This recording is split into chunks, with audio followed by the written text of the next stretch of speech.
সম্মানিত দর্শক শ্রোতা, পরম সৃষ্টিকর্তা যিনি অসীম দয়ালু, শুরু করছি তার নামে।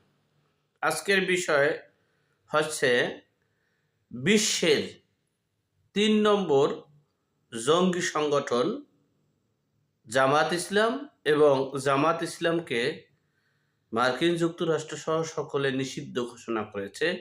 সে বিষয়ে সংক্ষেপে আলোচনা করছি। মহান স্বাধীনতার যুদ্ধে জামাত ইসলাম পাক হানাদার বাহিনীদের পক্ষে প্রকাশ্যে ঘোষণা দিয়ে কার্যক্রম করেছে। এরপর থেকে বঙ্গবন্ধু শেখ মুজিবুর রহমান তাদেরকে সাধারণ ঘোষণা দেওয়ার পর তারা এই জামাত ইসলাম আগে পাকিস্তান যখন ছিল, পাকিস্তানের শাসনে দুঃশাসনের যখন ছিল, তখন নাম ছিল জামাত ইসলাম বাংলাদেশ। এরপরে বঙ্গবন্ধু শেখ মুজিবুর রহমান সাধারণ ক্ষমা করার পর এরপরে এটার নাম দিয়েছে বাংলাদেশ জামাত ইসলাম। এখন বাংলাদেশ জামাত ইসলাম নামে পরিচিত হচ্ছে, যদিও তারা স্বাধীনতার পরাশক্তি। এরপরে তারা পর্যায়ক্রমে রাজনীতির মাঠে সবসময় ক্ষমতাসীনদের সাথে থেকে প্রত্যক্ষ পরোক্ষভাবে ক্ষমতার বাহিরে থেকে তারা কার্যক্রম পরিচালনা করছে। পিছনে তাদের অনেক অপকর্ম বা অনেক লাঞ্ছনা বঞ্চনার শিকার হতে হয়েছে, অথবা অনেক অপবাদ শুনতে হয়েছে। কিন্তু 5ই আগস্ট যখন শেখ হাসিনা দেশ থেকে চলে যান, এরপর থেকে এই জামাত ইসলাম প্রকাশ্যে চলে আসেন। আর শেখ হাসিনা চলে যাওয়ার মূল কারণ হচ্ছে, যদি শেখ হাসিনা চলে না যান তাহলে এদেশে একটা গৃহযুদ্ধ হতো, লক্ষ লক্ষ লোক শহীদ হতো, আত্মহত্যা দেওয়া হতো। এই জন্য, কারণ তিনি বিভিন্ন মাধ্যমে জানতে পেরেছেন বাংলাদেশে স্নাইপার অস্ত্র, যেটা বিশ্বের অনেক রাষ্ট্র রক্ষার্থে নিষিদ্ধ, সেই স্নাইপার অস্ত্র বাংলাদেশে চলে আসছে। কে আনছে, কারা আনছে, সব তথ্য পরোক্ষভাবে প্রাথমিক পর্যায়ে পেয়েছে। আর সেই সুবাদেই কিন্তু আমাদের এই ফলাফল।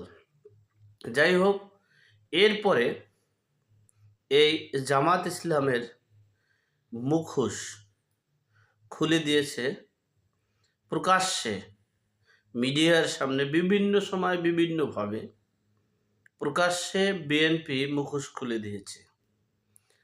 আর এই মুখোশ খুলে দেওয়ার কারণেই বিশ্বের 3 নম্বরে জঙ্গি সংগঠন হিসেবে চিহ্নিত করা হয়েছে। কি কি মুখোশ খুলে দিয়েছে? তারা রক কাটে, তাদের দলের নাম হচ্ছে রক কাটার দল। তারা পরগাছা, তারা দেশের বিরুদ্ধে সবসময় কার্যক্রম করে। তারা 5ই আগস্টের পর 6ই আগস্ট এই ব্যাংক লুটপাট করেছে, দখল করেছে। তারা এই বাংলাদেশে নির্বিচারে হত্যা করছে। এই কথাগুলো বলায়, এই কথাগুলো সামনে চলে আসায় বিভিন্নভাবে এই মার্কিন যুক্তরাষ্ট্রের একটা এনজিও, তিনি এই এনজিও সংগঠনটা বাংলাদেশের না, এটা মার্কিন যুক্তরাষ্ট্রের। আর এই এনজিও সংগঠনের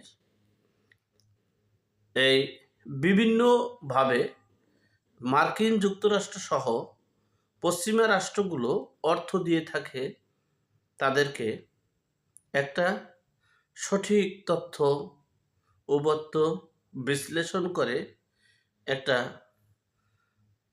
তথ্য বের করা দেশ এবং দেশের বাইরে বিশ্বের নানান দেশের। এজন্য এই এনজিওটাকে ইনভেস্ট করে পশ্চিমা রাষ্ট্রগুলো। সেই ইনভেস্ট করার পর তারা যে বিশ্লেষণ করে, যে তথ্যপত্র পায়, সেগুলোকে তারা কালেক্ট করে, সে অনুযায়ী তারা পদক্ষেপ নিয়ে থাকে। যদিও আমাদের বাংলাদেশের জামাত ইসলামেরা যদি বলে যে এই এনজিওটা 3টা সংগঠনকে যে নিষিদ্ধ বা জঙ্গি সংগঠন হিসেবে চিহ্নিত করেছে, এটা একটা এনজিও। 3টে কোনটা কোনটা? 1 নম্বরে হচ্ছে আইএস, ইসলামিক স্টাডিজ, আইএস। আর একটা হচ্ছে আবার হিজবুত তাহেরি হিজবুত, হ্যাঁ। আর একটা হচ্ছে আমাদের এই জামাত ইসলাম। এই 3টা হচ্ছে বিশ্বের শীর্ষ এবং সর্বোচ্চ শীর্ষ সন্ত্রাসী একটা দল হিসেবে চিহ্নিত করেছে। যদিও আমাদের বাংলাদেশের জামাত ইসলামের লোকজন তারা হয়তো বা বলতে পারে যে এটা একটা এনজিও করেছে নিজের সান্ত্বনা দেওয়ার জন্য, বাঙালিকে সান্ত্বনা দেওয়ার জন্য, আমাদের ভুলভাল শিখানোর জন্য, বলতে পারে যে একটা এনজিও তারা জঙ্গি সংগঠন হিসেবে চিহ্নিত করায়, তাতে আমাদের কিছু আসা যায় না। আমরা নামাজ পড়ি, রোজা থাকি, পাঞ্জাবি পরি, টুপি পরি, সালাম দেই, কালাম দেই, আল্লাহ বিল্লাহ করি, এরপরে কত কিছু করি আমরা, বুজুর্গান। সুতরাং আমাদেরকে একটা এনজিও তারা যদি আমাদেরকে এই জঙ্গি সংগঠন বলে, তাতে কিছু আসে যায় না, এটা বলতে পারে। কিন্তু এই এনজিও সংগঠনটাকে পশ্চিমা রাষ্ট্র সকলেই তাদেরকে অর্থ দিয়ে এই তথ্য উপত্য বের করার জন্য এবং বিশ্বের কোন কোন সংগঠনগুলো মানে দেশের এবং রাষ্ট্রের, বিভিন্ন রাষ্ট্রের জনগণের ক্ষতিগ্রস্ত কোনটা, সেজন্য তাদেরকে বিভিন্নভাবে অর্থায়ন করে থাকে। এরপরে তারা একটা বিশ্লেষণ করে তথ্যপত্র দিয়ে থাকে। সেই হিসেবেই এই এনজিওটি, এই বাংলাদেশের জামাত ইসলামটা হচ্ছে জঙ্গি এবং নিষিদ্ধ সংগঠন হিসেবেই তাদের পরিচিত হয়েছে।